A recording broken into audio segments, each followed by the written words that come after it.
Hi అండి, అందరు ఎలా ఉన్నారు? బాగున్నారా? నేను బాగున్నానండి. ఇవాళ మా ఇంట్లో వేడివేడి అన్నం, వేడివేడి కూర. అసలు ముట్టుకోవడానికి కూడా భయం వేస్తుంది.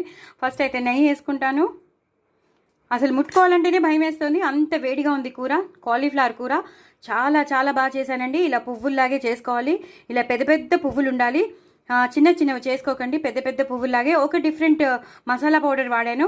ఆ డిఫరెంట్ మసాలా పౌడర్ ఏంటో తెలుసుకోవాలంటే మీరు తప్పకుండా లాంగ్ వీడియోలోకి వెళ్ళాల్సిందే. చాలా చాలా బాగుంటుంది. చూడాలని మాత్రం అనుకోకండి, అదే లాంగ్ వీడియోలోకి వెళ్ళాలా, అంత టైం స్పెండ్ చేయాలా అని అనుకోకండి. ఒక మంచి కూరని మీరు మిస్ అయిపోతారు.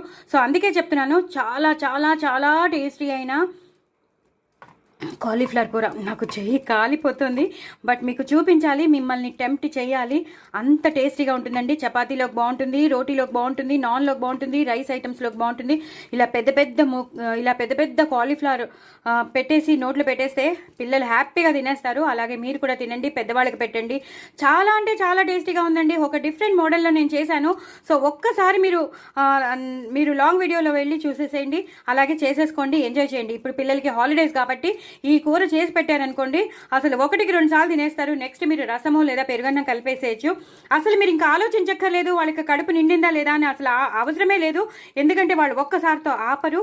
2 సార్లు కానీ 3 సార్లు కానీ ఇదే కలపమంటారండి. అంత టేస్టీగా ఉండే కాలీఫ్లవర్ కూర, అంత అంత అంత టేస్టీగా ఉంది. అలాగే దీంట్లో ఇవి నంచుకోవాలి. ఇలా నంచుకుని ఇలా తినేస్తే సూపర్ సూపర్ ఉంటుంది. పిల్లలకు కూడా ఇవే ఉండాలని రూల్ లేదు. మన ఇంట్లో ఏ స్నాక్స్ ఉంటాయి, అది చిప్స్ కానీ, వడియాలు కానీ, లేదా అప్పడం కానీ, లేదా మురుకులు కానీ, మన ఇంట్లో ఏమి ఉంటాయి అవి మాట.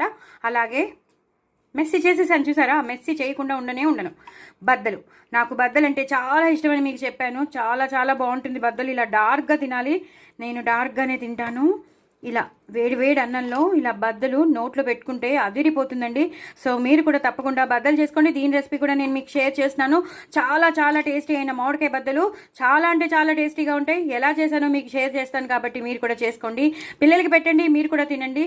చాలా చాలా టేస్టీ అయిన కాలీఫ్లవర్ కర్రీ అస్సలు మర్చిపోవద్దు. ఎలా చేశానో మీకు తెలియాలంటే తప్పకుండా లాంగ్ వీడియోలోకి వెళ్ళిపోండి. నా ఛానల్ మాత్రం సబ్స్క్రైబ్ చేసుకోవడం అస్సలు మర్చిపోద్దండి. బాయ్ అండి.